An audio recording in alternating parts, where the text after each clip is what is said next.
This second session, I'm trying to look at the broad coverage of public archaeology, picking out case studies and examples of the sort of problems and sort of areas that I think it's important to research and also write about. I'm aware of the fact that you're getting lectures next week or the week after on economics. So I'm not going to say, I'm not going to say too much about economics, but I'm going to deal with it slightly.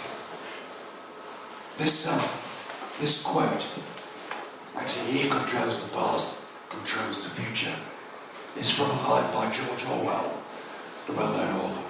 And I've just taken it because it is about control. So, the way we present archaeology and the way we look at the past is something where archaeologists frequently don't play a central role, but they do have real influence. It's often not a visible influence, because much of what archaeologists write about is then adapted, I think it's right, by people who have greater control or greater influence in the way the past is seen. The views of archaeologists will affect how people see things. There are, in my humble opinion, both good and bad archaeologists.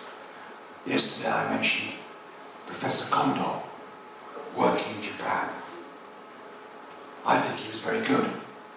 On the other hand, if you look at Germany before and during the Second World War, many archaeologists deliberately aligned themselves with the then fascist regime. Jan Kuhn is one of the most famous of these. I put him up there. Archaeology in the past and even today has both racist undertones for a whole series of reasons. A whole series of reasons connected with how people see their present as to how they might see the real past. One of the problems I face, which fascinates me, is how can archaeologists correct the public politically inspired views of the past.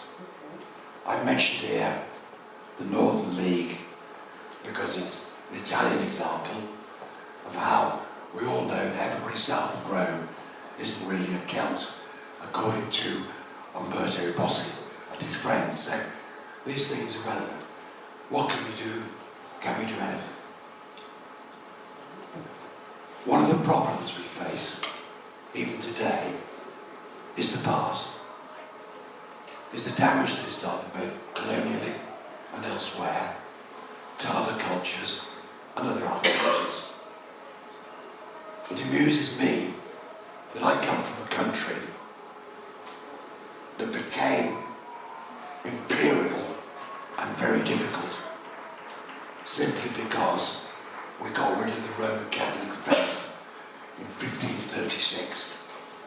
We destroyed the monasteries, we melted down the silver, and that's how we all became Protestants 500 years ago. Now, it's really interesting when we talk about past wrongs and putting right the present. Should we now in Britain give back all the damage we did to the Roman Catholic Church in 1536? Should we reverse the position? Can we undo the past and change attitudes? I don't know. But I'll ask you to think about it after you've left the session.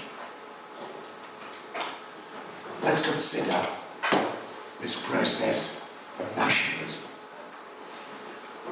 Mao Zedong created the People's Republic of China.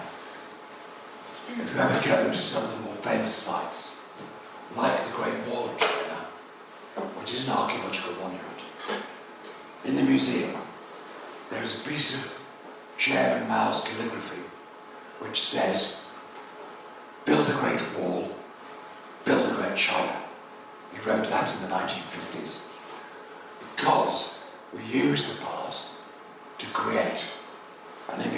ourselves, and we use it all the time. In Turkey, I'll stay with Turkey, Mustafa Kemal Ataturk, who is the man responsible for trying to create a secular society in Turkey in the 1920s, and also actually founded the Turkish Prehistoric Society. Ataturk also used the past to create a Turkish image. And then I'm going to talk about the Ainu and the Jomon and Japan, because it's also a current issue. But let me start. Mao Zedong was the man who created modern China. I actually don't think he'd like it today, but never mind. One of his great quotes was that the people should make the past serve the present. He understood about archaeology.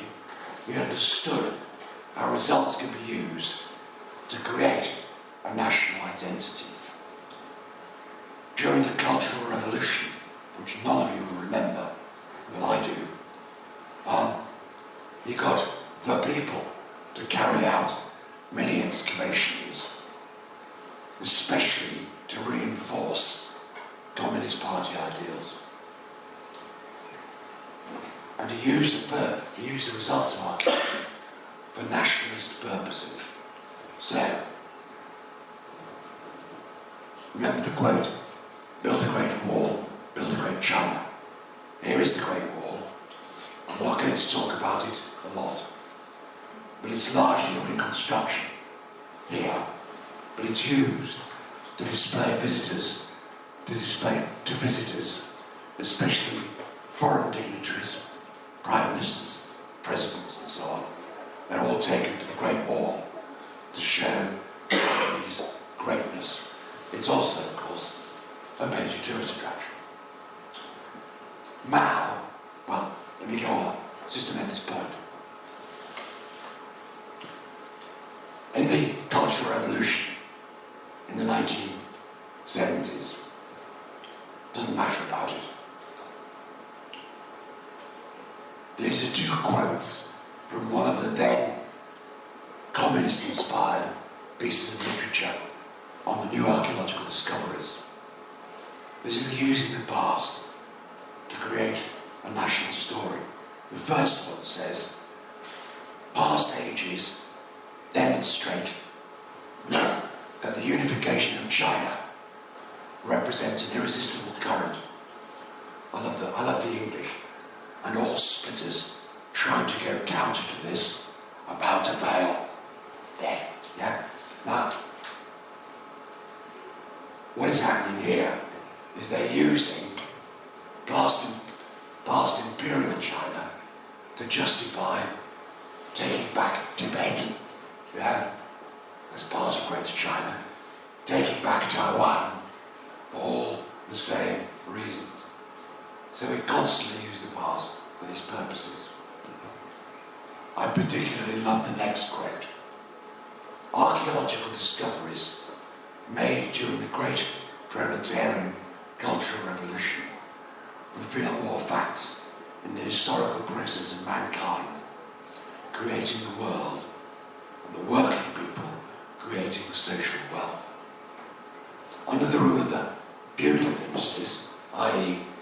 prior to the Communist Party taking over,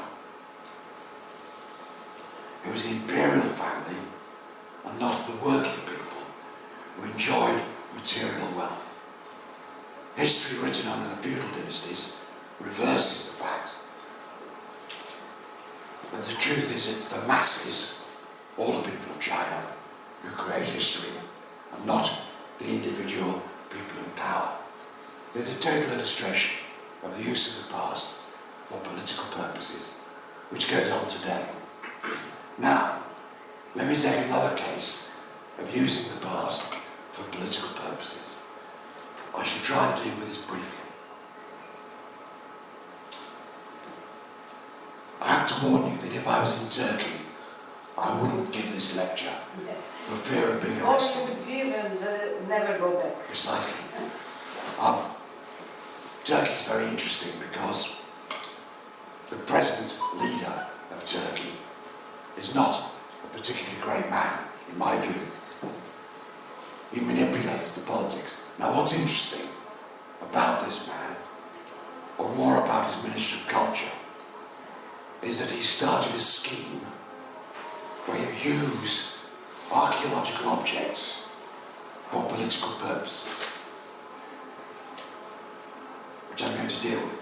However, let me just remind you that when Turkey became a modern country, it was largely created by Mustafa Kemal Atatürk, who wanted to get rid of the Ottoman and the Muslim past and create a secular nation.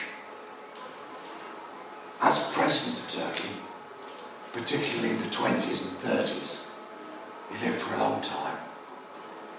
He wants to encourage research into not just the Ottoman period, but also the prehistoric and classical period. He visited most archaeological sites of any size in Turkey, and he called for the restoration of sites which weren't necessarily Ottoman.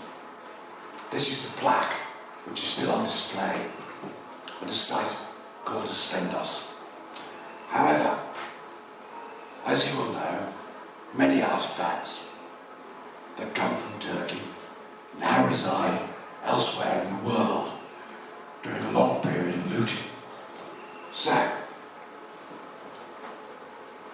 in about 2005, these are not my figures, I stole them from someone else. In about 2005, the Ministry of Culture decided the time had come to demand the return of artifacts from other museums from where they had been looted. This is an example of using the past for political purposes in foreign policy. So, I think he was going to be sacked by President Erdogan until he came up with his scheme. Basically, lots of foreign archaeologists dig in Turkey. They acquire the material. They've been doing this since the 19th century. So they hit on this brilliant idea of saying, if you want to continue to dig in our country, you have to return the artifacts. Otherwise, you won't get excavation licenses to dig. The first thing they asked for is they asked for the return of the Hattusa Sphinx, which is not a sphinx, but it doesn't matter, from one of the German museums, one of the German national museums. As a result, after a lot of negotiation, the Sphinx was returned. Then they said, can we have our excavation licenses? And the Turks said, here's the next list. Then you can have excavation licenses. They are using objects from the past for political purposes. The scheme has been very successful, but it's also been used in Turkey to demonstrate the importance of the Turkish past. So here are some clips from one of the Turkish newspapers. This is the story of the Hattusa Sphinx. You'll see it on the picture up there, which was in the museum in Berlin.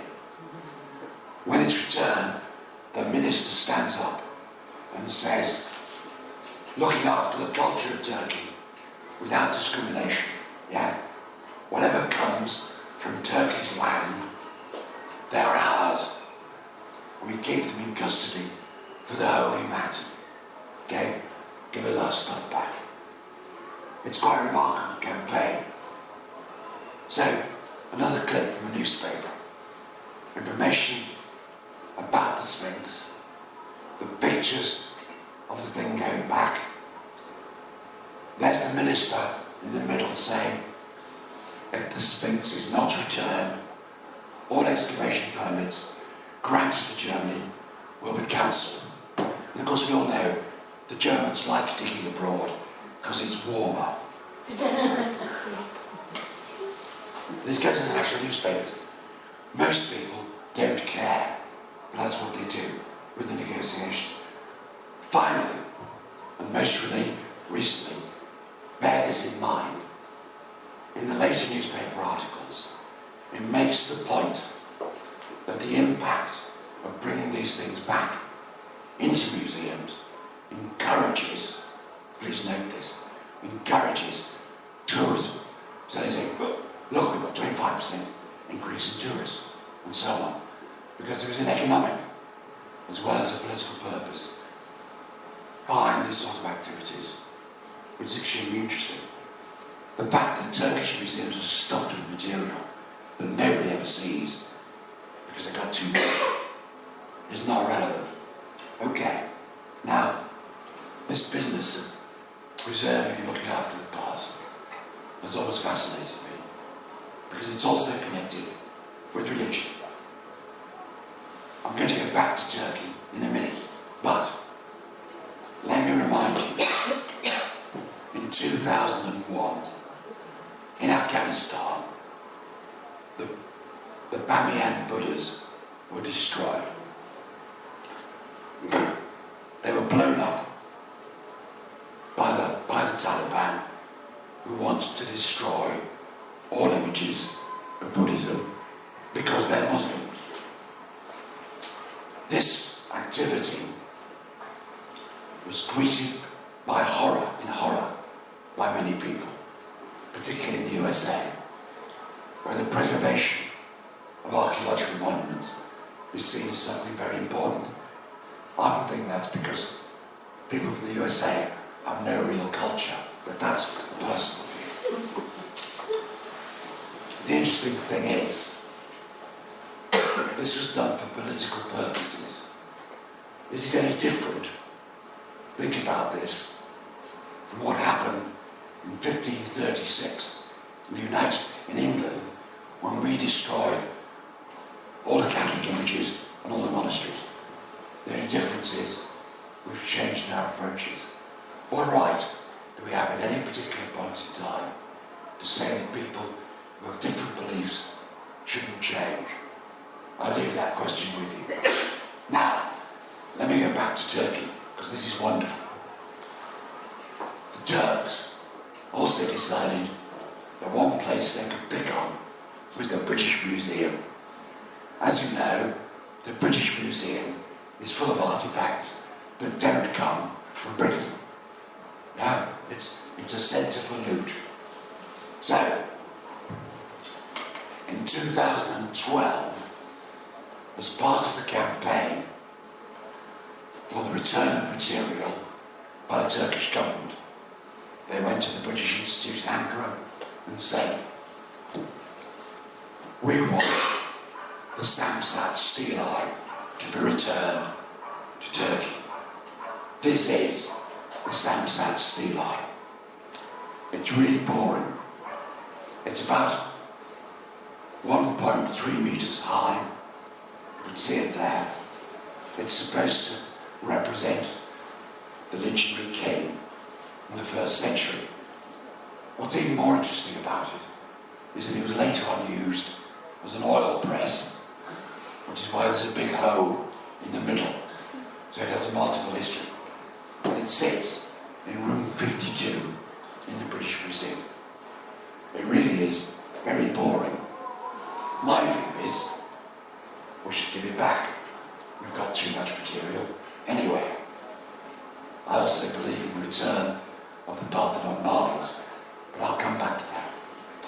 So the British Museum said, actually, you have no rights to it. You can read this next bit later. And this was their response. This is wonderful. This is a wonderful response. Because this object, the Samsat steel eye, you could do this for lots of objects, was actually came from an excavation that took place before the First World War.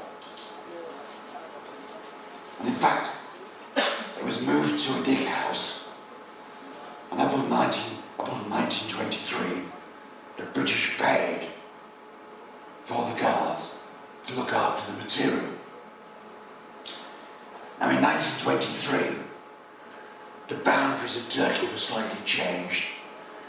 So the dig house wound up in northern Syria. Yeah?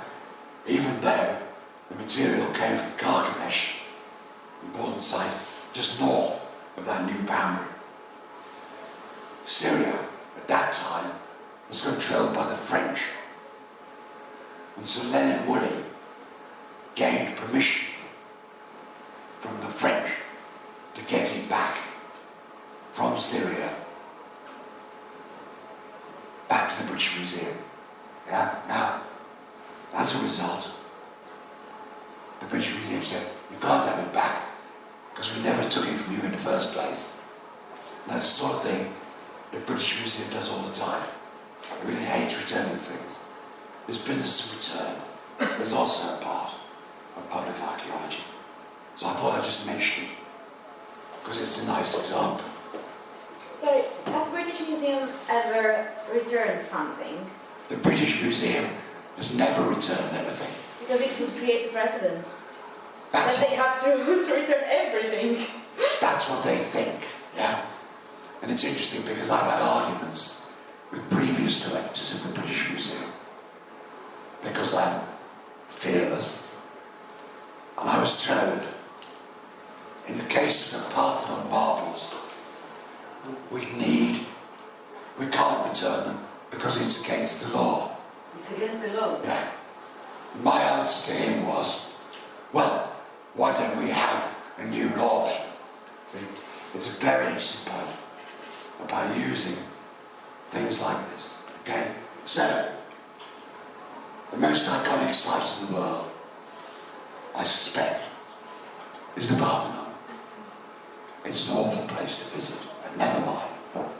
Because remember, the Greeks have been trapped by the British and the Germans into a classical archaeological past, whereas in fact, they're not really interested in the classics. They're interested in the Greek Orthodox Church. But never mind. I'm not going to do Greek history today. The great thing is, the marbles reside in the British Museum. The Greeks have built a really beautiful museum on the site. It's well worth a visit if you haven't been. And inside are pictures of all the marbles. Yeah? I think they should be returned, personally, because the monument still stands. Yeah? We still know where they came from. But remember, we have them because we bought them from the Turks. All these arguments about who owns what are deeply buried in history. The last time I was in the Parthenon Museum, there was this beautiful, I love this beautiful Lego model of the Parthenon. What I really loved, if you look at the bottom picture, is that that's a picture in Lego of Melina Mercouri, the minister, now dead, of culture, in standing outside the front of the model of the Parthenon. Yeah? Because she was one of the campaigners, and it hasn't finished yet, for the return of the marbles. Every year in Parliament, somebody debates whether the British Parliament, whether the marbles should be returned. In fact, people have wanted to return them since they were first acquired in 1815. I use this simply as an example of those complex problems of hanging on to material. So, enough of Greece. Why are we so concerned with monuments? Looking after them and using them. I've argued, first of all, that it's a matter of the rise of the nation state. The nation state represents itself by monuments. So from the 19th century, we've done this. It's a political fact. Also, it's to do with looking at particular fashions and collecting things. Say, for example, the British, all the British, including the Welsh and the Irish and the Scots, were tremendously good at believing they had a classical past. So they take huge quantities of loot from the whole of Italy and the Mediterranean, which is now there.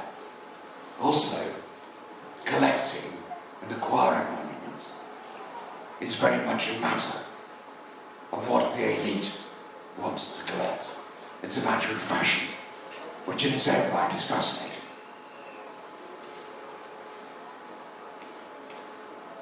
So, in the UK, there's a real problem about who actually owns the past. In the UK, as I'm going to talk to you about later, we have less laws. Francesca knows more about this than I do, than any other European country. It's a question worth asking. Less control of archaeology and less control of material. In fact, in the UK, most antiquities are actually owned by landowners. There are very few exceptions. And even now, until 1966, and even today, unless objects are seen as being treasure, which I'll return to again, they belong to individuals, the object. It's very, very interesting and worth considering, because law is something we need to look at.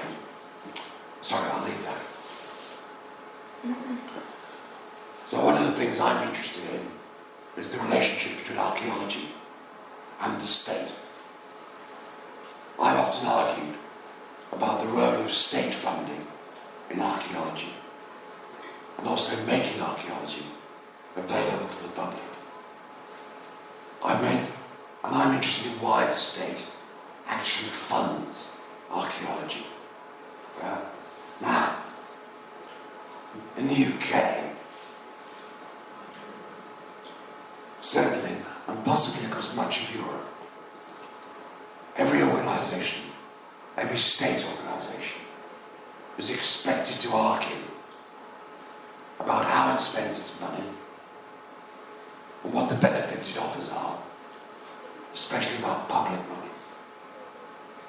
Data becomes important in justifying spending money, particularly public money.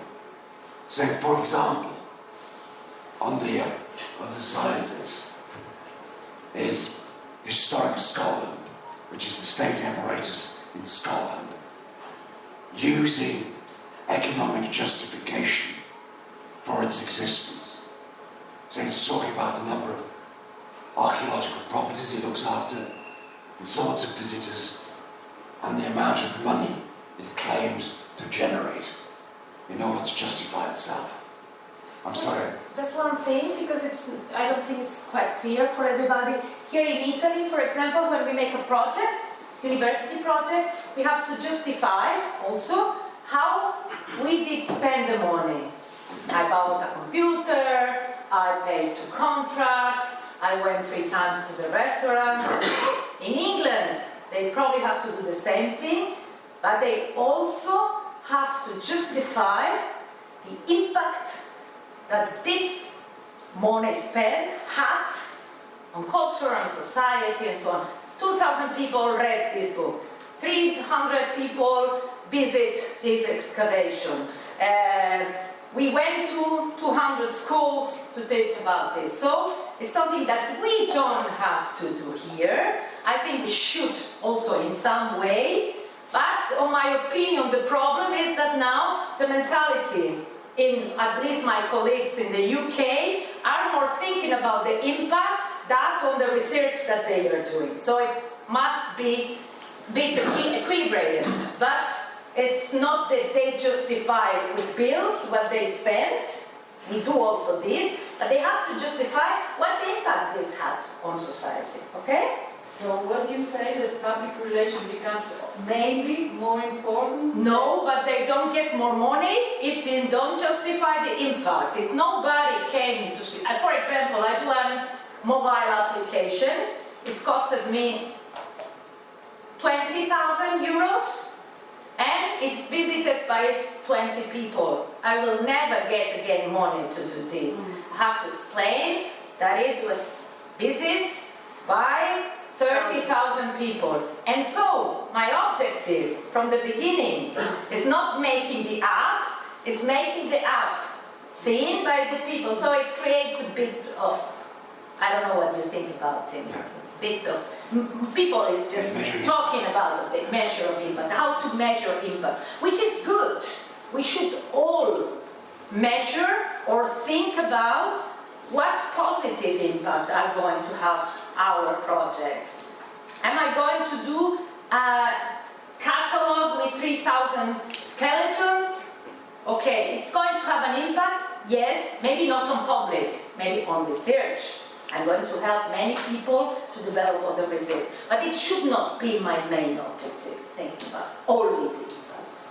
But the society, certainly increasingly, state organisations, state or publicly funded organisations who collect money from taxation are expected to justify in financial terms. We talk about impact in all sorts of ways. We frequently don't mention it in terms of cash. I'm sorry that twice. Now, the interesting thing is, and this is a point for you all to consider in Italy or anywhere else, the relationship between archaeology and its products and activities and the state is crucial. In most countries in Europe, excavation is controlled through the laws of the state, which sees a development of bureaucracies for ensuring the law is adhered to. These bureaucracies can be very large. Most museums and their activities, I'll deal with museums later, are also controlled through funding by the state or municipalities, and also receive public funds. And most states, I think including Italy, have developed elaborate and complex bureaucracies to be applied to archaeological activity. As a result, because of the political relationship between the state and the past, archaeologists frequently work closely with the state because it gives them power and finance. This may be one reason why many archaeologists don't worry or haven't worried too much about the general public. Closeness to the political process creates power. So, let me talk about the case of the United Kingdom, or more specifically, England, because we have devolved government. You could argue, in the case of the United Kingdom, in the past 20 years, government control through state operators, through state organisations, has in fact become progressively less. So, most, not all, in most European nations, archaeology is only carried out by permission of state organisations, and then often only by professionally qualified individuals. Most of you will have heard of the Valletta Convention, which is fairly European, was a fairly European application. Let me remind you, in the United Kingdom, the Valletta Convention has never been fully implemented. One of the reasons for this is the power of local archaeological groups who objected to it when it appeared in Parliament. So there are some differences, particularly in England, about how archaeology is approached. Do you know all what the Valletta Convention is and what it says mostly? Oh, don't worry, it's not critical. Because I'm going to get through so much today. They should read it. Yeah. So in my country, we're going to talk about England. Archaeological activity in the state has constantly changed in terms of its name and the nature of the organisation. Up until 1977, 40 years ago, archaeology through the state meant that questions could be asked of the responsible minister about archaeological activity, the state agency, could be asked of the minister in Parliament. In 1977, the archaeological activities were created into a non-departmental public body. This meant government no longer had direct control over archaeological activity. It was done through this organisation called English Heritage. State organisation, but at arm's length. It was transferred to various ministries and then fell under the ambit of the Department of Culture, Media and Sport. Now, this is the good bit. Increasingly, through time, our government has paid less direct concern to archaeological activity in the UK. This is a brief history of English archaeology. Basically, it became increasingly commercial activity with the introduction from the 1990s of Planning Policy Guideline 15, doesn't matter, which basically meant most archaeological activity under planning law was carried out by commercially funded archaeological units, not part of the state. It's a completely separate arrangement, which I don't want to deal with today. It's just interesting to understand those differences. So, state organisation that was funded by central government at arm's length was called English Heritage, and it was directly funded on an annual basis until 2015. On the 1st of April, which is April Fool's Day, 2015, English Heritage, the state organisation, also known as the Historic Buildings and Monuments Commission, was split in two, right? One part is a regulatory body, which is now called Historic England, which advises the government, but at arm's length. The second part, which is all the monuments and sites, still called English Heritage, looks after the sites and monuments. Yeah? Let me talk about this split. Because this is the first time a European state has devolved control, direct control of archaeology. So, prior to the 1st of April 2015, the Secretary of State for Culture, Media and Sport was giving an annual grant of around £101 million. Was that 150,000? I can't remember how much euros worth. It's going down, it's going up all the time. Yeah, sorry, annual grant for English Heritage, yeah, which also earned £57 million a year through access to its sites. Total budget, directly controlled or funded by government. After 2015, yeah, this is what happened. Basically, the new charity called English Heritage was given a block grant of £85 million and told that by 2023, it had to fund itself. To fund itself? To fund itself? Yes. Yeah, as a totally independent organisation. I predict it will fail. But it's a way of saving money. It's incredible. It's our monuments, although technically owned by the government, and now entirely run by an independent operation, which doesn't answer to government. That includes sites like Stonehenge. Right? It's amazing. Nowhere else in Europe. At the same time, there's still an advisory body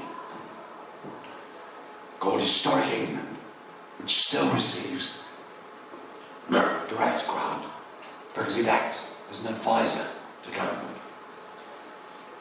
That same organisation is actually also facing considerable financial difficulty. I think this is quite unique in Europe. It's incredible that we should actually devolve it. And it's interesting to speculate about why. However, what it means is, in England, and to some degree, in the rest of the United Kingdom, the control the state has over archaeological activity is less than anywhere else in Europe, I think. Okay? I'll leave you with that thought because of this relationship. Now, I've also said I would look at other areas of archaeology, public archaeology. What I wanted to just quickly mention, because I thought I'd like to see some pictures, is the potential for archaeology and well-being. In my country, we suffer from an increasing number of old people like me who don't die fast enough. They cost the state a huge amount. We see a number of schemes emerging to actually use archaeology to make these people more active through digging, to feel better about themselves, and as a result, they actually have a potentially financial gift to the state. Not to die earlier because of the work. Yeah, yeah. But also they need less medicine because they're active. Now, currently, city design is an example. Currently, I'm trying to find a PhD student who will put the figures together to demonstrate that archaeology, yeah, even if you're not an archaeologist, has a beneficial effect, mentally and physically. Because if we could prove it, the state should give us more money to save the money on health care. That's what they're doing with social prescription. Yeah. It's exactly that. Unfortunately, I'm involved with a project. I'm a trustee of a project called Waterloo Uncovered, which, funnily enough, is largely run by two former public archaeologists. It's a very interesting scheme. I'm not going to deal with it in detail now, but I just want to mention it. Waterloo Uncovered is a project to take disabled soldiers, now that's both mentally and physically disabled soldiers, and get them to dig one of the great British battle sites where we beat the French time and time again. This is the Battle of Waterloo, which is fortunately in Belgium, which isn't really a country, but never mind. Sorry, it's a joke. It's my sense of humour. Well, come on, Belgium's three bits. The Protestant north, Brussels in the middle, and the Catholic south. They're all different. Anyway. So this project has now been running for 3 years. And what it involves is taking soldiers with funding to go digging on the site. Let me remind you, site is very famous because we won. What we're demonstrating, hopefully, and getting funding for, is this work, because it actually involves people and getting a new interest in life. I don't want to deal with the positive benefits now. I just want to draw it to your attention, because it's one way of using archaeology and also getting funding. I haven't got time to talk about it. And I want to remind you about education and archaeology below university level. In the UK, there has been a rebirth in involving the public in archaeology, and also a campaign, not only at adult level, but also at school level. I'm not going to deal with this in great detail, because Don Henson will be talking to you later this term. But increasingly, archaeologists have been reaching out to the public in order to get children involved in archaeological activity. And also volunteers with no previous experience. A lot of this has been funded in various ways to persuade other people to take an interest, even if they're not qualified, and also to explain principles of archaeology to school children. It's a key area for public archaeology. Right. Now, one of the jokes is that the professional side of archaeology, in some cases, feel that only professionally trained people should carry out excavation work. Some even oppose introducing children to archaeology. We're also having a problem, which I will also return to later, about metal detectorists, because this is also relevant to the study of public archaeologists.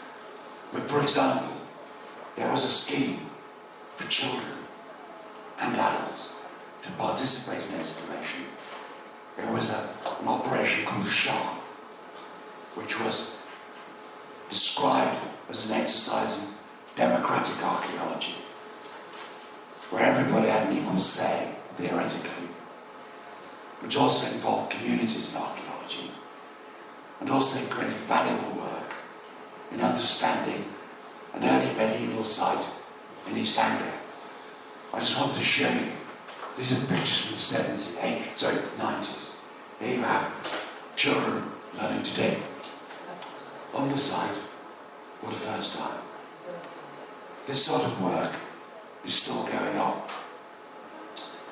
In addition, there are a whole series of education pieces that happen in English museums today, which are increasingly trying to involve children, even though in schools there are less and less examinations which relate to archaeology. But I'll leave Don Henson to talk about that. So, many museums deal with the basic principle of stratigraphy for children. There's a large and as still quite unique centre in York called The Dig, which actually takes children and adults. It was originally aimed at children through the process of learning to dig.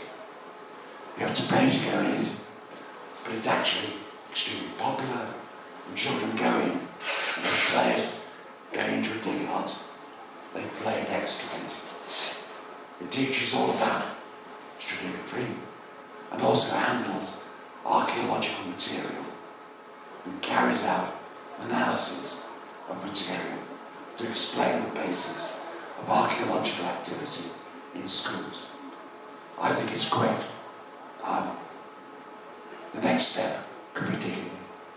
In addition, many groups across the country in England carry out field walking on an entirely amateur basis. I've mentioned here community archaeology in Leicestershire because it's a good example. In the county of Leicestershire, there are over 500 people who carry out field walking enthusiastic part-time archaeologists with only one professional looking after them. Their work over 25 years has changed our understanding of the archaeology of one English county. Yeah? And you can take school children field walking. It's all about recording and carrying out a certain process. But it involves people in learning to look and also to understand the past. I also think, again, a field of public archaeology, encouraging older people to dig is a great idea. I'm also belong to a small society of very old people who are still keen on archaeology. And you're all part-timers who live in Dorset. One of my colleagues, a man called Martin Green, spotted a Neolithic henge monument which is being ploughed in Dorset. And he negotiated with this society to excavate part of this site. We had a few problems. He made sure there was a profession. The site was excavated to the highest standards, and it was made up of old people who in a lot of cases had to lie down to dig rather than kneel because their knees had gone. What I'm trying to say is that we can promote archaeology to a wider public without regulation and still get good results, I think. Just a question, how many of you think that it would be barbarity? So I mean, maybe after the lesson of yesterday, many of you start having maybe a sensibility for this, but the first day I asked you about public doing archaeology, you looked quite surprised. So is there anybody of you still who thinks doing an excavation with people without any control is negative? Well, control, yes. Yeah, but in my opinion, even if there is no control, the only way, so in my opinion, the only thing positive of having control in many excavations for people, I'm not doing all the excavation, but in some cases, is that people learn how to do it. They have to be. If there is somebody, they learn better how to excavate. But even if they do some disaster, we archaeologists do disasters all the time. Yes. I mean, much excavation are bad understood. The difference is archaeologists never admit it. Archaeologists never admit it, but what's the problem? If there is some place in which it's not understood quite well, if people learn how to do something, if they get better, if they get happier, if they can relate with each other, there's somebody who thinks it's a barbarity? Well, think about it. Because can I just deal with one other thing now? Because it relates to this. I would like them to think about it, not just to absorb and forget tomorrow. Hey, you mustn't forget. You've got to think about it. Now, yesterday, somebody asked me a question about commercial activity and archaeology. We discussed licenses for anybody to dig in a local hotel or a local site in Italy. One of the things I can't talk about in detail today is an organisation which I regret to say, again, was set up by one of my ex-students. The website is there. It's called Dig Ventures. They've set up an organisation which actually takes people and makes them pay to learn, among other things, to be archaeologists. Most of the work they do is crowd-funded as well. What is most of the work? Most of the work, excavation work, is crowd-funded. Yeah? I'm not going to talk about it because if you go onto the website, you could spend your time looking at it. what is interesting is Peter Gould, who is talking to you about economics later, can I say this, who is also an ex-student, is a trustee of that organisation because it's an alternative model for carrying out archaeology, and it actually works. A number of my ex-students also work for it. There was a tremendous outcry because in order to participate, you do have to pay. The argument is that will exclude people. You can't. In fact, this scheme makes ways in which you still can. They've done a lot of work on why people go into archaeology. Their first excavation was in a site called Flag Fen, which is a prehistoric site. And they tested what people learned.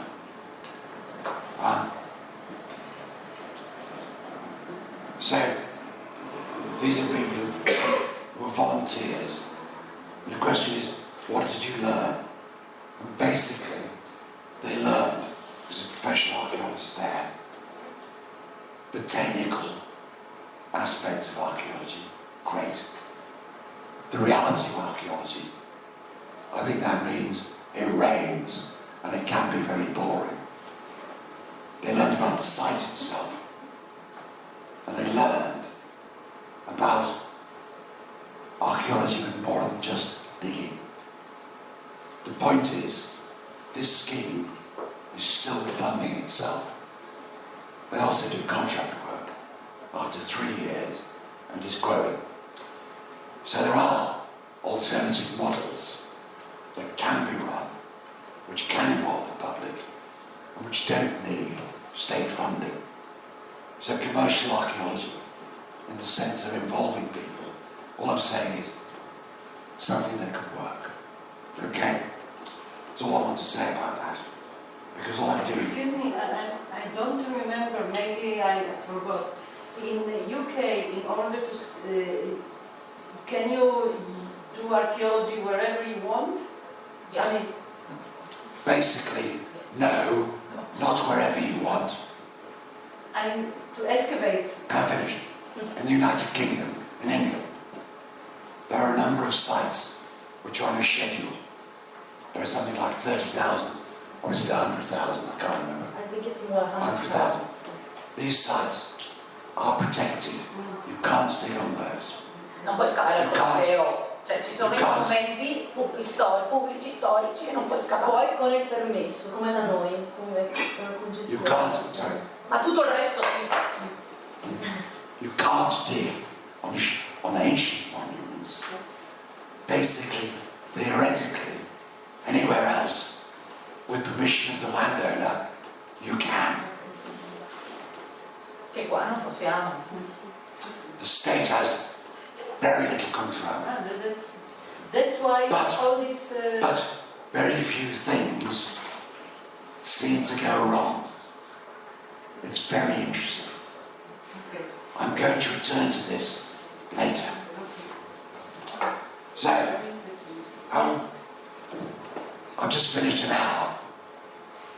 I'm now going to go on to some other matters, starting with human remains. Before I do this, have you any questions? I wanted to talk about how we treat human remains in the United Kingdom, or yet in the United Kingdom as a whole. There is still a problem about who owns human remains. It's a fascinating area. Archaeologists are always digging up human remains. In recent years, the debate about how we display human remains is really interesting. Because there is pressure in some places not even to display human remains. And also, within the public, there are lunatics, what I call the lunatic fringe, who have crazy ideas. So, for example, there is an organisation in the UK called Honouring the Ancient Dead. And they go around museums trying to decide whether human remains are displayed with dignity or not. It's quite interesting because all public surveys carried out in museums about displaying skeletons is normally results in about 80% or 90% of the people thinking it's fine to show skeletons. We all have skeletons underneath us. Anyway, so I think Kate Mashinska is talking about the lunatic fringe. I'm not going to talk about it very much, but what I do want to mention is this remarkable figure. We're talking about indigenous again. Stonehenge is at least 4,500 years old. My colleague has been excavating skeletal remains. And there are people in England today who claim they are direct descendants and that all these bodies should be reburied. They're quite mad. And it's interesting because they campaign to treat skeletal material differently. It all depends what your views are on the past. For example, in Australia, there's a tremendous move to return human remains, which I am in favour of, because the Aboriginal peoples believe that bodies should stay in the ground. This has never been the tradition in the United Kingdom. So, you can go to museums and you can see human remains on display. Some museum people think this is wrong. I personally think it's fine because it's what we've always done. But it's an interesting area of debate. And one of the people I particularly like, this is wonderful, is the guy who claims to be a Druid. Now Druids, on the picture, Druids never really existed anyway. They were invented in the 19th century. This guy is outside Stonehenge. I say that they should all be reburied as they were originally, and he's a direct descendant. Part of public archaeology is dealing with these people. Yeah? He claims to be a descendant. Well, it might be, for all I know, but he certainly knows nothing about Neolithic burial practices. This fashion, which is a fashion in the UK, for dealing with these things, is just an area of debate within public archaeology. I'm saying no more about it, excepting the Scots. I was recently in the National Museum of Scotland, and the keeper of archaeology said, "Here's our skeleton on display, because we've always done it." And I think it's fine to display human remains, as long as it's within the tradition of the country and the belief system that exists. In the UK, there isn't a problem. In many parts of the world, there is. Now, I just mentioned indigenous people. We discussed this yesterday. Just one moment. Francesca, maybe you know it better, I don't have any idea. Is there any kind of this discussion in Italy about human remains? Sort of. For example, with the Ozzi Museum in Bolzano, in Bozen, they, as it's a human body and it's not just a skeleton, but Yeah, I know it. Yeah. We know. No, it was, yeah. It's perceived as something different. So there is a special label that says if you don't feel comfortable with watching the human body, don't watch it and don't go But to see is there any mummy. kind of association or groups? Or Not with beliefs. Because I had some problems years ago, but I mostly excavated churches where there are many skeletons. Well, the people always come. Some of them were quite worried because they think we are excavating their father-in-law or so on. My relatives, yeah. Yeah, and it's possible. I don't know. Well, I was excavating 16, 17 years century dead. So, well, we tried to explain them that they were very old, so it was not the family. But in one case, I was obliged by the priest to rebury all the corpses in a month. So there were maybe 50 tombs. We didn't have enough. We did a general recognition of the skeletons, and then we reburied it all together in a mess with the priest, and he made a very nice panel there saying that ancient. So in that case, I couldn't do anything else, and also I felt obliged morally to do it because they were paying for us the excavation. The priest was very nice, and he asked these things, so I put them inside. But this is also a good subject for the future, maybe thinking what's the perception of the people on seeing these skeletons in the museums. Maybe in Italy it's seen as something quite normal, but I presume for Catholic people, very Catholic, is a problem. I had once a problem with a student who didn't want to touch at all the skeletons, and she was very anxious. She failed sometimes when the community. And when I asked her, well, look, they are not eating you or something, she said, what is it happening the day of the Last Judgment? If I don't find all the bones, these people is maybe going to come to me to so it's a nice subject also to study. It's a problem, yeah. Because we have never, I think the problem is, we have never investigated this, no? What happens with Catholics, Last Judgment, and taking out the bodies, losing all the fingers, for example. I was going to talk about this in more detail. There's a problem in Israel as well. Oh, a big one. But in general, in Northern Europe, it's not a problem. I went to the Children's Library in Trondheim, in Norway. As you walk across the floor of the library, before they built it, they discovered a Viking cemetery. And all the Vikings are now under sheets of glass, which you walk over. It all depends where you are as to how important human remains are. Now, indigenous people have different values and different views. I mentioned this yesterday in a different context.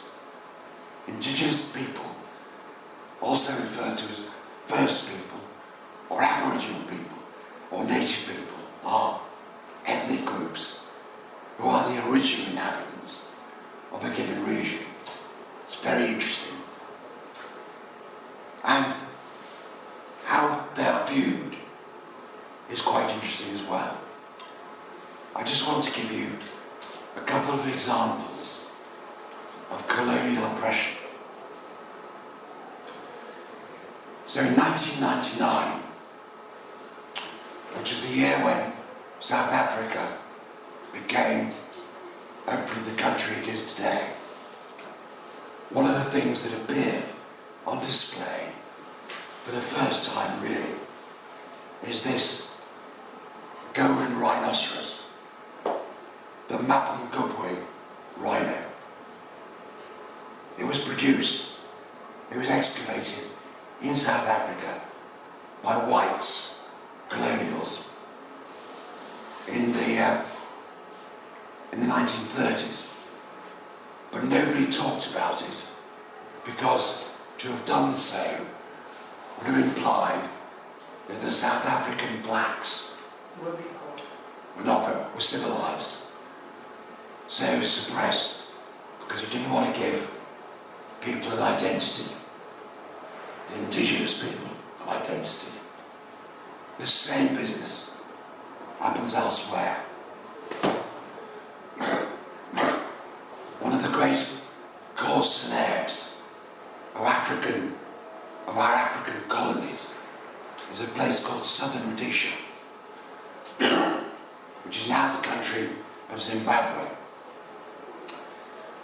These incredible remains in Zimbabwe, which are now give the name of the country, were undoubtedly built by black Africans living in what is now Zimbabwe in the distant past, before the colonialists, the British, appeared.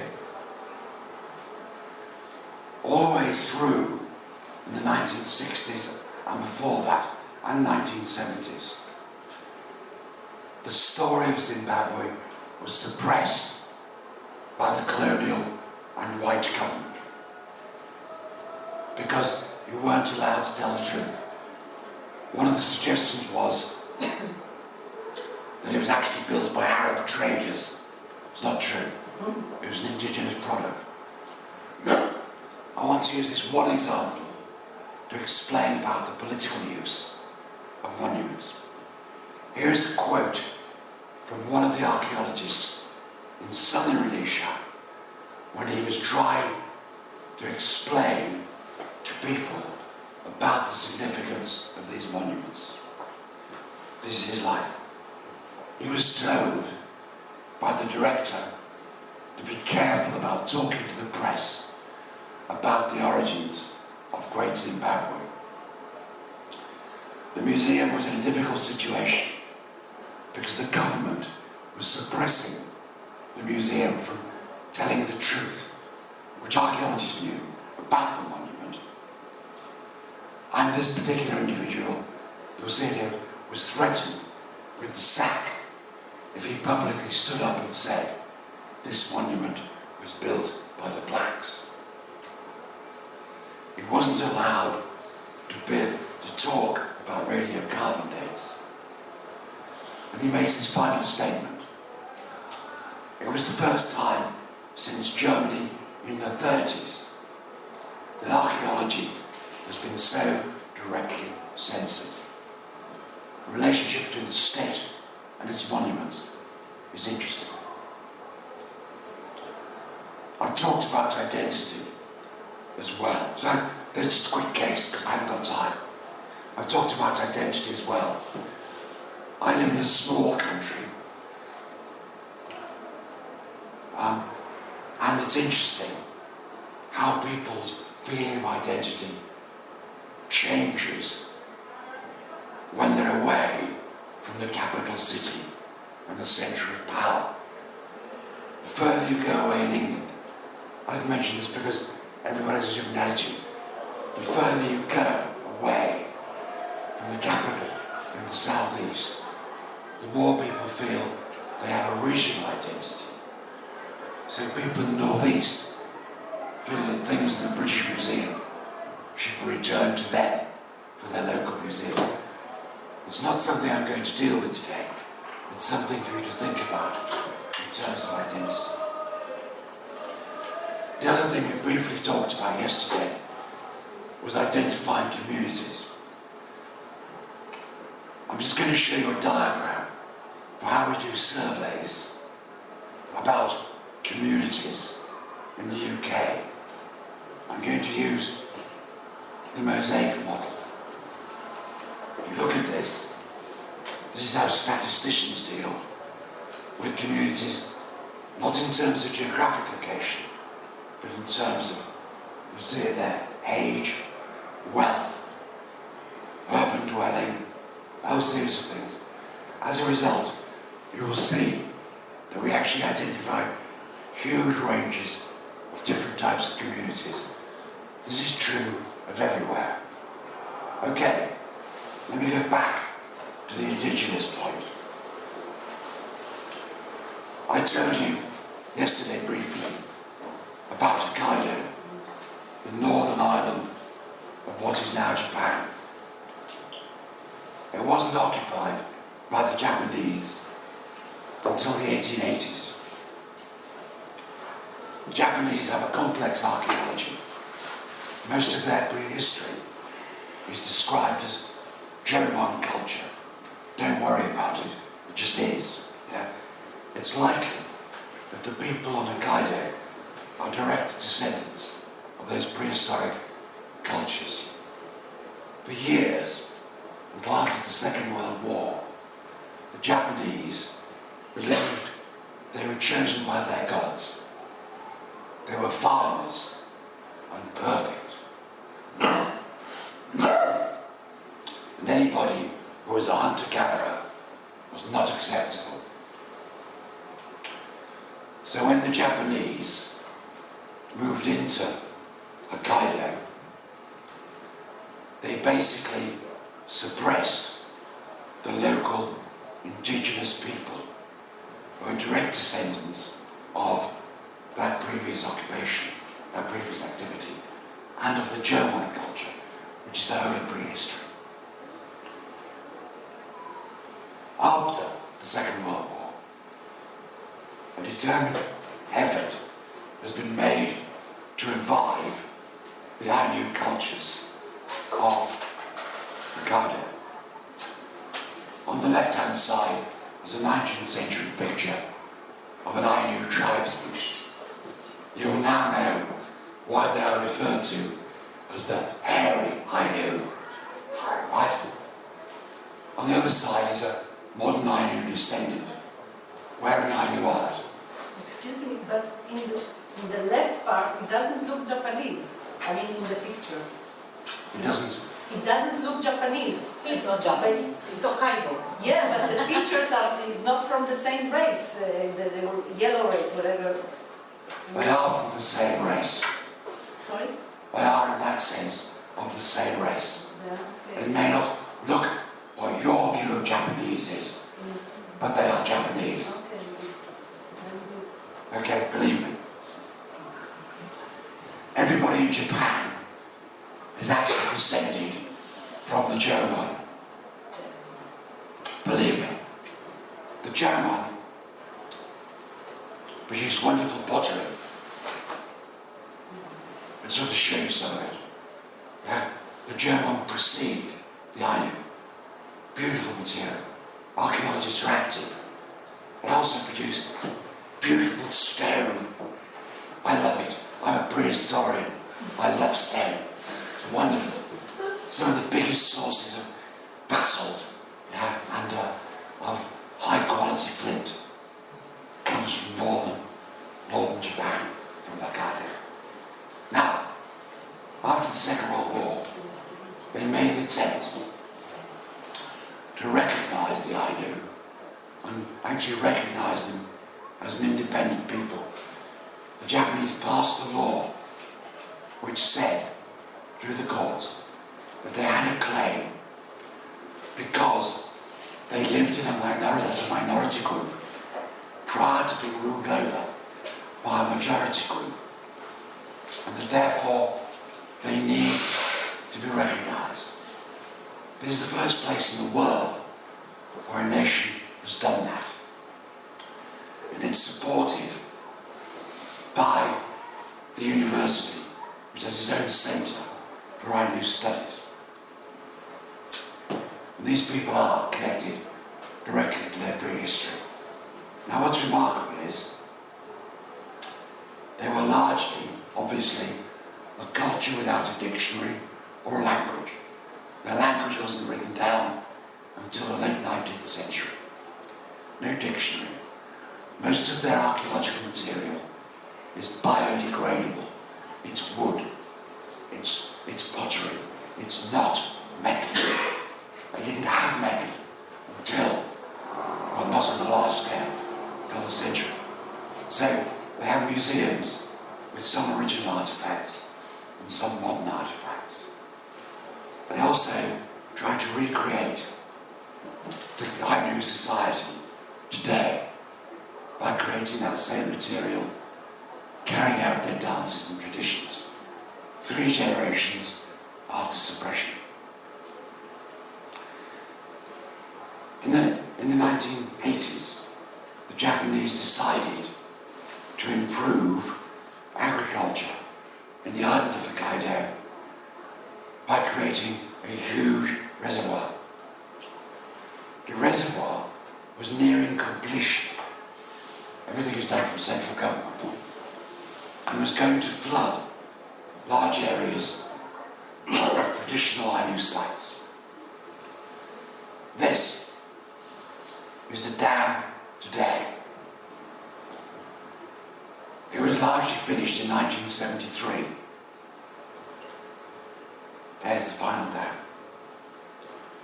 As a result, the Ainu people, helped by archaeologists, took the Japanese government to court for not consulting over the construction of the dam on traditional Ainu sites.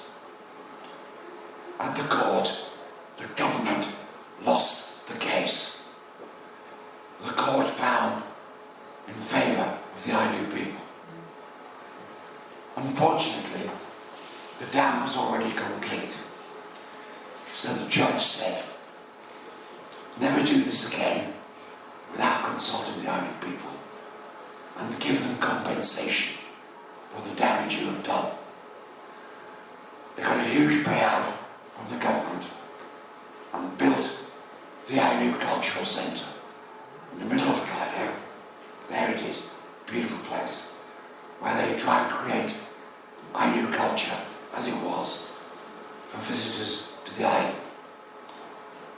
Wonderful displays, and they have also revived traditional Ainu sculpture.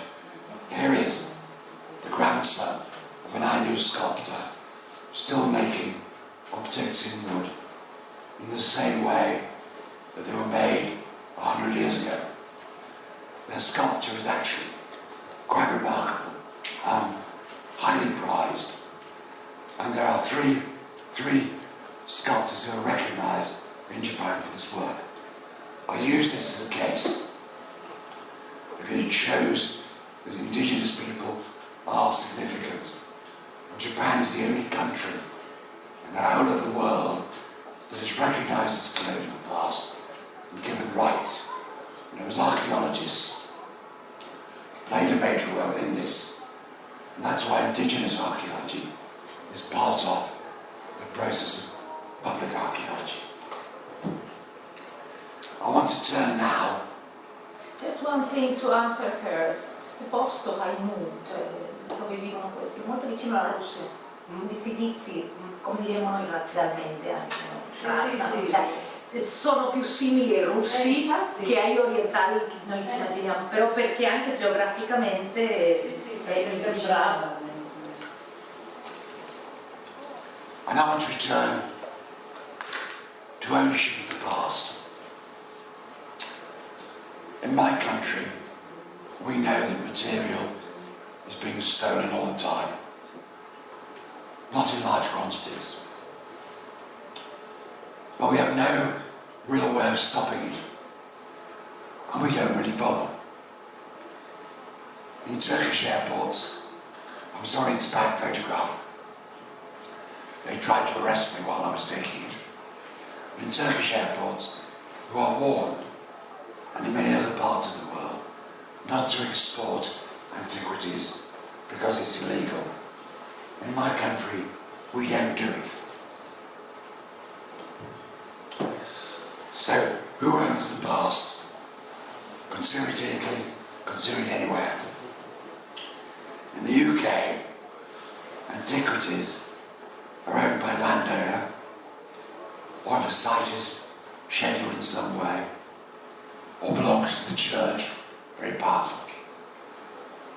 Unless items are judged to be treasure under the 1996 Act, which can theoretically change every 5 years. Now, oops, sorry, wrong way. Now, we know that metal detectorists and dealers steal things. This There's a book about it. It's called The Salisbury Hoard. The Salisbury Hoard was illegally excavated without permission of the landowner in 1985. It was purchased by the British Museum, or part of it was, without anybody knowing. In fact, the collection was purchased from the former treasurer of the Conservative Party, who was also a trustee of the British Museum, who was dealing. The hoard was stolen illegally because it was stolen from land without the landowner's permission. The finders of this collection, who sold it illegally, were eventually prosecuted for trespass. They were not prosecuted for anything else. It's a very famous case, which is dealt with in a very badly written book by Ian Stead. It makes the thriller into a very boring book. But it was important because it demonstrates looting and collecting happens everywhere. In that book is the way in which that collection was subsequently sold and bought, even by museums. Some of it wound up in Japan, some of it wound up in the USA, and some of it's disappeared. Point is, what do we do about illicit antiquities and preserving the past? My country has very few laws. You have a lot of laws. We now have a scheme, which I'm going to bore you about. It's about the law. It's called the Treasure Act. And it's administered now to the British Museum. Well, before 1997, in the United Kingdom, in England, we had a common law of treasure trove. Basically, the common law said that anything that was gold or silver had to be reported to the coroner, and on the advice of the British Museum, if it was made of gold or silver, buried with the intention of recovery, and the original owner was unknown,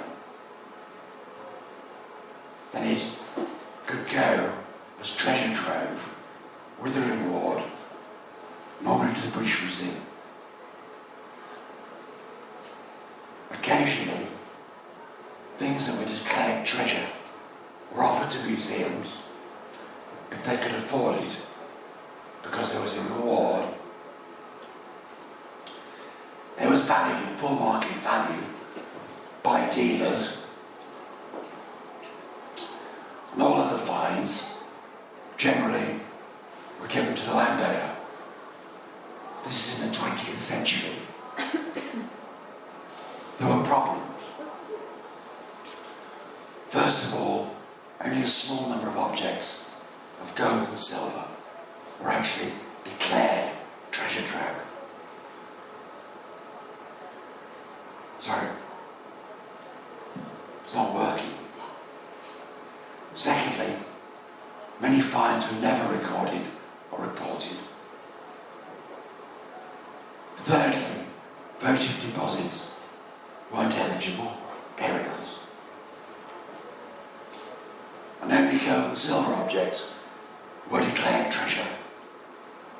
Things that weren't treasure, even if they were part of the discovery, were not treasure trove. So pottery, anything else, bronze, wasn't treasure trove. This law was obviously useless. People started trying to reform it in 1851. They tried again in 1886. They tried again in 1944. The Council for British Archaeology attempted reform. In the 1960s and 1970s, attempts were made to reform the Act for reporting archaeological material. They all failed. Why did they fail? They failed because the vested interests of landowners, the church and others opposed it in Parliament.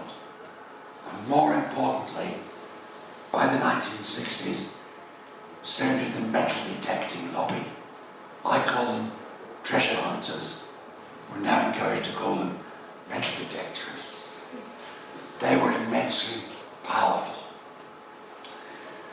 They were also very clever because they formed clubs nationally and actually made one of our Prime Ministers president of the National Metal Detectors Club. Archaeologists don't know how to do politics. 1977, there was a treasure trove reviewing committee. No recommendations were accepted. And then, in 1993,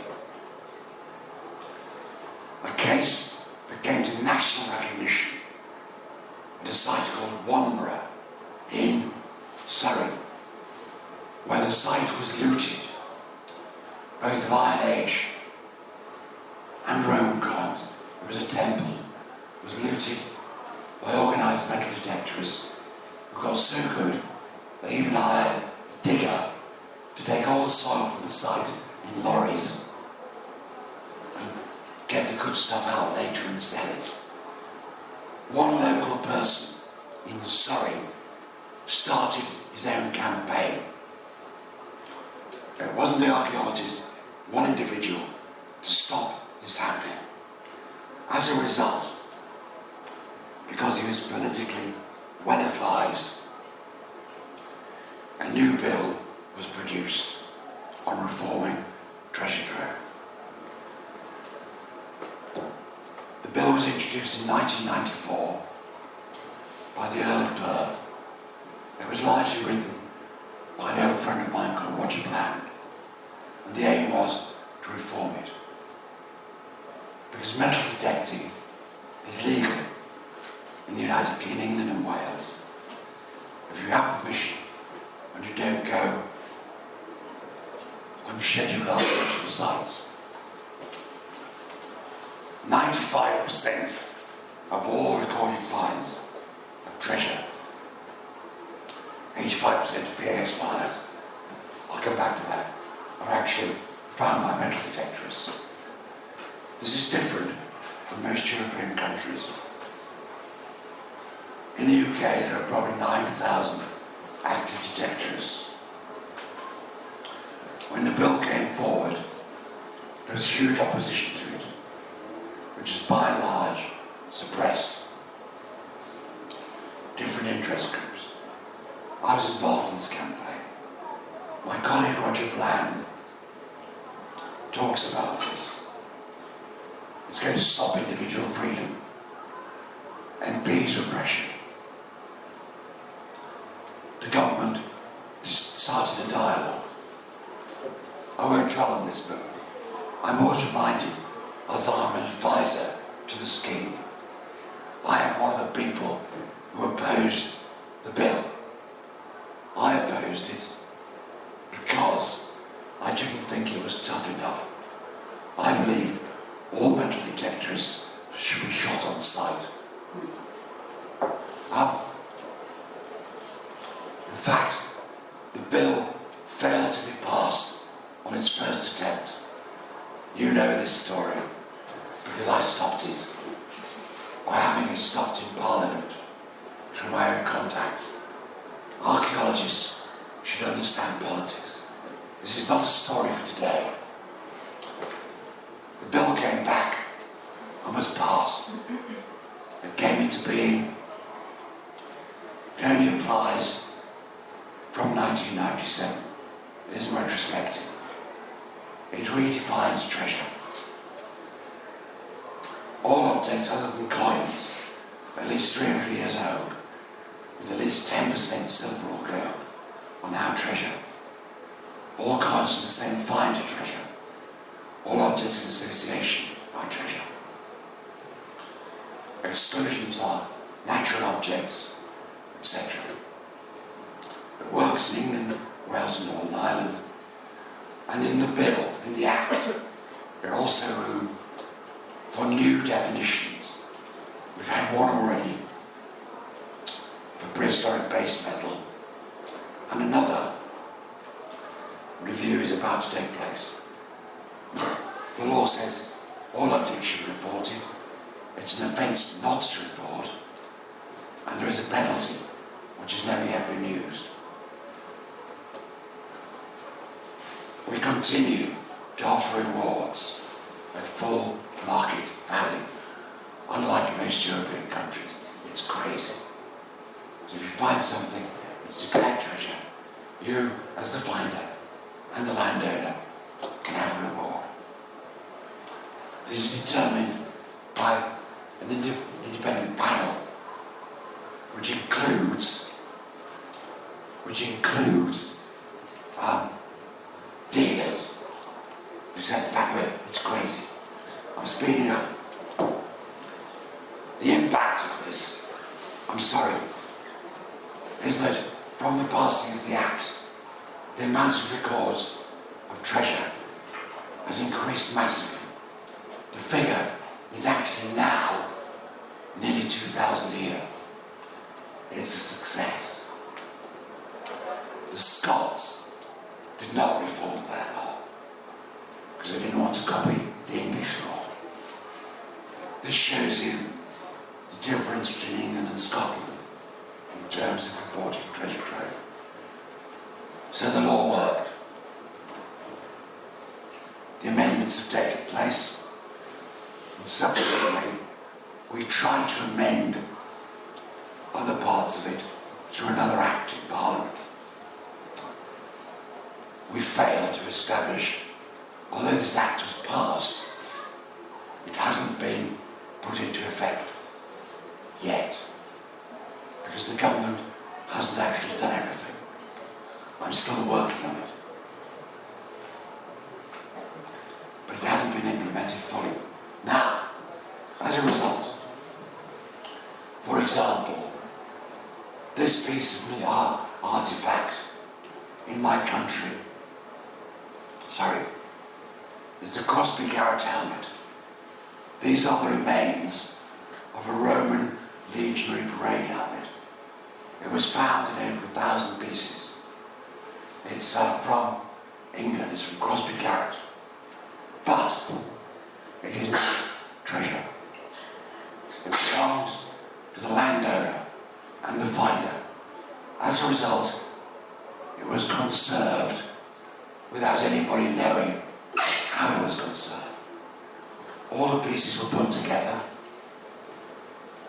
right? All the pieces were put together to create this. We don't have the documentation. And it was sold at auction for £2 million to a private dealer. We still don't know who owns it. So in my country, our protection laws are rubbish. Yeah? There was huge publicity about it. But it isn't covered as treasure yet, because we haven't reformed the law.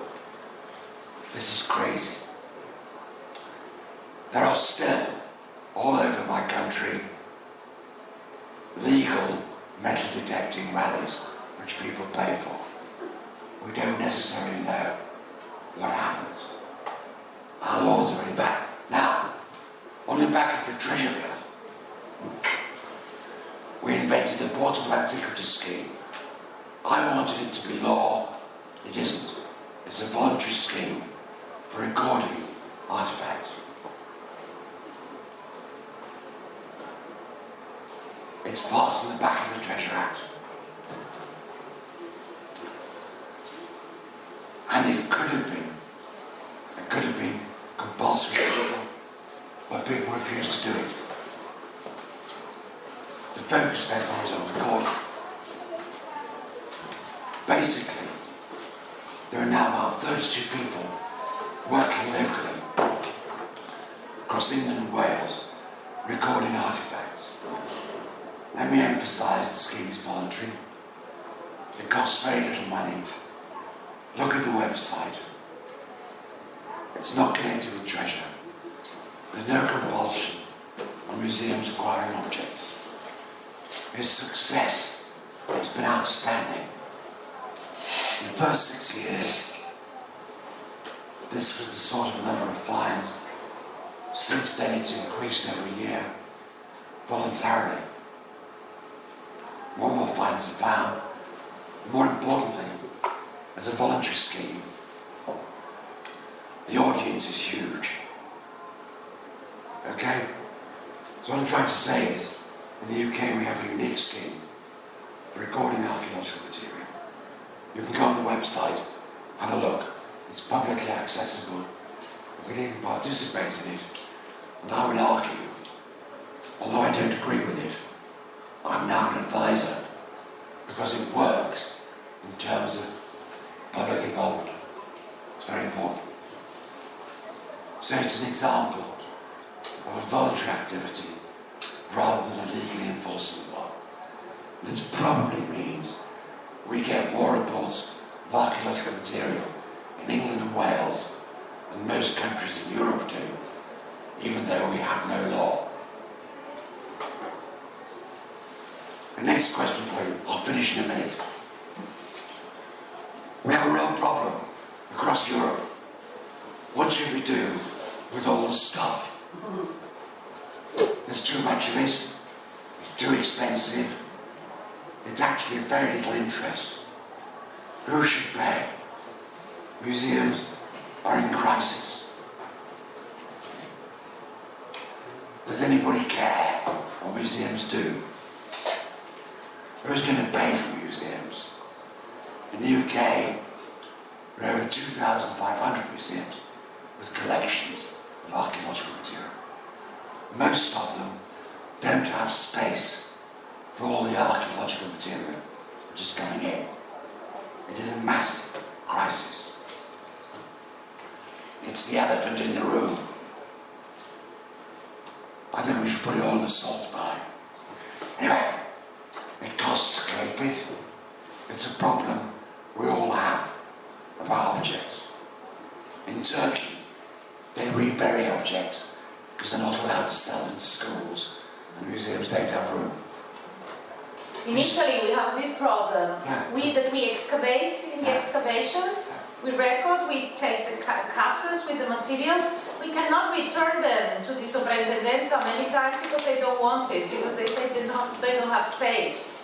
And we don't have space either. So what's So it's a problem for public archaeology. This is a quote from an ex-keeper of the British Museum. Over the past 40 years, the amount and variety of material recovered and destined for museum collections has grown. At times the quantity has seemed so great as to threaten to overload the system. In the United Kingdom, it is overloading the system. It's a problem for all of us. Consider it later. And museums, of course, are also a centre for political activity. I've mentioned already human remains.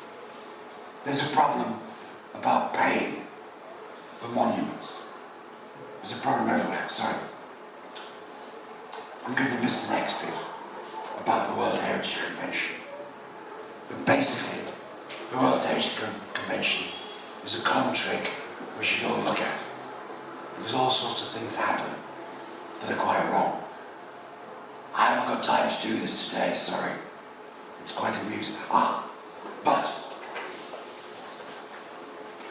I was recently asked to go to Croatia with my students to try and work out what to do about World Heritage sites. Two sites very close together, very close together. One is the island of Var, where there's a wonderful site which is inscribed, which is the Greek Fields, which is inscribed for political purposes. It's an incredibly important site in the middle of the island. It dates to the 4th century BC. Yeah, there's lots of reasons for inscribing it. It's actually very boring, right? Here's the aerial shots of it. It's completely laid out Greek colony. Most people don't go there. I took my students, not many tourists, and the island wants tourists. Here's some quotes from TripAdvisor of tourists. I love these. It's a large section of farm fields. That's it. There's a small outbuildings and stone walls. That's it. It's in the same layout since colonisation by Greeks. It could be anywhere. They've got some wonderful, paid-for, over-designed labels which most people never see. That's the island of Var, an incredibly important site. A 2-hour boat trip away is Split. On Var they get 50,000 visitors a year. At Split, it's over 1 million who go to a World Heritage Site. Diocletian's Palace, full of tourists, it's all Japanese, taking pictures of an amazing site that has been continuously occupied since Diocletian built it. It's still part of the fabric of the front of Split. You can see it here. It's fascinating that in the 1920s, a German archaeologist produced a reconstruction of what it looked like at its height in the Roman period. You'll notice there is no waterfront. You'll see on this picture there is a waterfront. The Croatians decided to modernise the waterfront. The planners came in with the architects and they dug up the whole of the waterfront because they knew it wasn't Roman because of this reconstruction. They didn't ask the archaeologists. As a result, the whole of the archaeology of Roman and medieval waterfront in Split was destroyed on a World Heritage Site. It looks like this today. It's awful. It was done for tourism on the river. The site's fascinating. I won't bore you with it. But basically, with over 1 million visitors a year, most of them are Japanese, taking photographs, Split has changed out of all recognition. The fact that there's a few pieces of objects looted in the Egyptian period, the Roman period, from Egypt, in the monument today, means they've even opened an Egyptian bar selling Scots whisky. Because World Heritage Sites, I can't do all this, sorry. World Heritage Sites are about tourism. In my own country, English Heritage is opening a new visitor centre at Stonehenge. It's a site that makes money. It's beautifully designed. It has museum displays. Each tourist pays about 20 euros to get in. 2/3 of that building are taken up by a shop. The shop sells things that have nothing to do with Stonehenge for the tourists. Personally, I love the stuffed sheep. The shop is bigger, by twice as big as the visitor centre displays. I love this special offer for egg cups. What the hell have egg cups got to do with Stonehenge? They make money. They even sell replicas and Stonehenge mead. They sell replicas of prehistoric pots.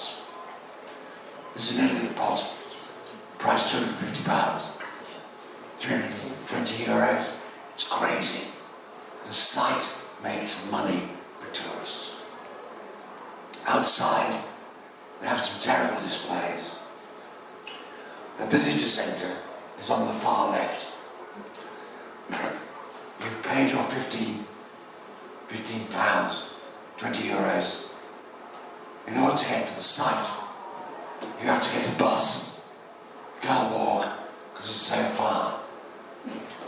When you get to the site on the bus, you then walk to Stonehenge. Most tourists never actually get near the site because it's closed to the public. They take photographs from a distance. I, of course, can take my students inside by paying extra money for them to see it. The site is about making money. I'm getting along to lectures on economics. Let me remind you, archaeology, it's the economy. Quote from Bill Clinton. We need to recognise that we have to take into account economics. Archaeology can make money, it also costs money.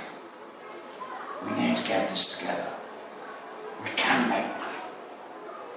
The most successful site in Britain is the York Viking Centre, which is now over 30 years old, its third iteration. Tourists go all the time. I think it's terrible, but it actually employs more people in York than any other industry, and it keeps the local archaeology running.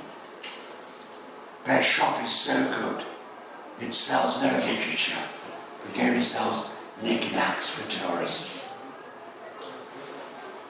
They got rid of the books. They now sell Viking coffee, Viking mead, and anything else they can think of. Economics, I'm nearly finished, isn't complicated. One of my students, who's now a consultant, went to a remote museum in Scotland called Kilmartin, which opened in 1998. It's in the middle of nowhere. He went because he wanted an idea for his MA. And I'd promised to write an economic impact assessment for this museum in order for it to survive. But I'm very lazy. I never bothered. I got him to write it. And he turned it into a PhD. He's not an economist. Economics are not rocket science. The area is beautiful. Wonderful monuments. Prehistoric made. Henge monuments, the finest prehistoric rock art in Britain. Standing stones, everything. Kilmartin is in the middle of nowhere. If you get closer, within 2 miles, there are archaeological sites of international importance. Nobody knows about it. So Paul did an assessment on the site. It was very easy. He got the figures together. He took everything into account, including the shop, the cafe, and employment. He worked out a multiplier. And he was able to show that this museum generates locally £5 million a year to the local economy, which is multiplied to 6.4. It probably supports 327 people, not directly in the rural economy. It's direct, but that's the claim. The museum's direct impact is worth £1.57 million. In other words, he demonstrated, as an archaeologist writing a PhD, that he made money. What I love about this is historic Scotland and the Scottish government now uses his figures to demonstrate the importance of archaeology for tourism. And he doesn't know about it. So my point is, he did this with very little real data. The point is, archaeologists, anybody who's an archaeologist can do this. We shouldn't leave it to others. We need to understand business planning. It's not enough to show up for a job. You have to have a business plan. This is a joke. I now leave you with a drink. Thank you very much for listening.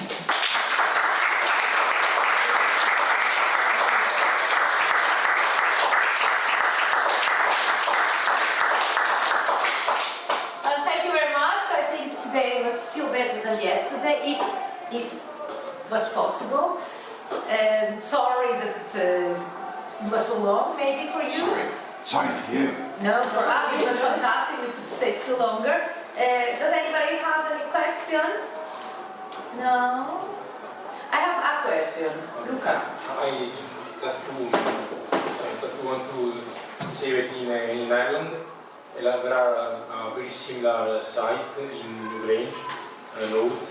There are a visitor center in the center of nowhere, and you have to go to the center to take the bus to go to the mound.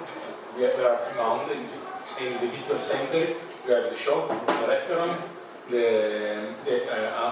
mini museum, and personally I spent a lot of time and a lot of days in that place because there was a lot of things interesting and that make money. Yeah. The question is, who gets the money? Okay. So, I've spent a lot of time in Malta. Malta and Malta. Malta. I calculate that the archaeology, in terms of the tourist potential,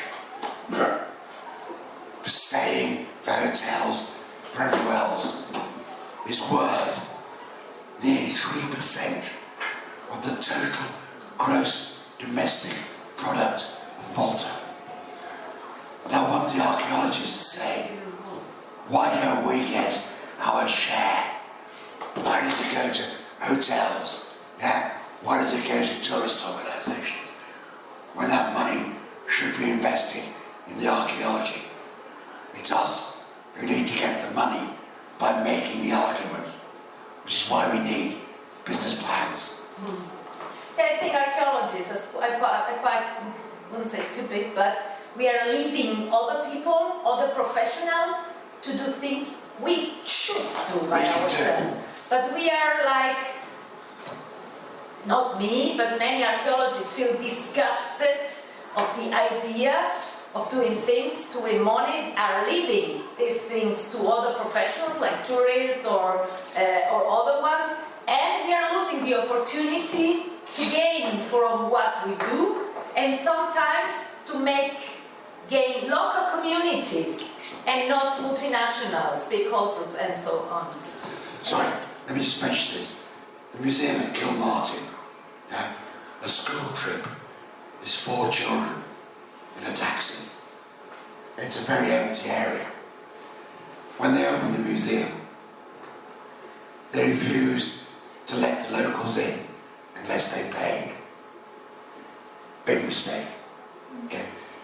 If you go to Stonehenge, most people who live in the nearby town never go because they don't want to pay. Involving the local people is essential, but it's something we need to do.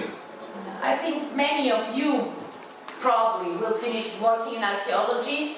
Many of you maybe discovered that real archaeological work, excavating, is too hard or too boring. For me, it would be really too boring to do this all my life. And you have now is the moment, I think it's a good moment because of the crisis, of finding a new profession. I mean, explaining people what archaeology is, explaining people what you do and how you do it. It's great, but you have to find the way to do it in a new way. There are many, I don't think just about tourism, but tourism is of course one of the main future of our countries, of the Mediterranean countries, and but there's many people, professors, intelligent people, people who wants to know, not always high economical level, but people who wants to know more and to do things differently. And this is a wonderful opportunity. I'm knowing many people who is creating small companies of new ways of doing tourism, which implies the knowledge of heritage. Why not making also an excavation with the tourists? Why not? I mean, I think it's the opportunity to create new professions right now. But it's you who has to. But it's not. I would say it's a chance to extend what you do, to think outside the box, to survive. I want to say something to you. I used to run a lot of museums, 13 or 14. I have always opposed charging for museums, but I recognise that if they're going to survive, we have to charge. The question is, how do we involve those who can't afford the charges? Because in an egalitarian society, I'm not a communist, but I believe in it, we have to allow provision for everyone, for all people, because not everybody can afford to pay to go digging. It depends on the cost. If the cost is cheap, I can tell you another, this is very interesting. We dig in Castelseprio. This is a very famous site in northern Italy. It has two different sides. It's the same city, but it's divided in two sides and two owners. The one is a private institution, fine. The other is the state. The state part of Castelseprio is bigger, it's nicer, it has many things to see. If I had to choose one or the other, I would go to Castelseprio. Castelseprio is free. Torba, the other side, is very expensive. I think too expensive. Nobody goes to the cheap place or to the free place. Nobody. All the visitors go to the other because they think if it's free, there's nothing to see. I think they should decide maybe to lower the prices of one and to make some price to the other. And in that way, the people will visit both things. Many people still think that free places are not interesting.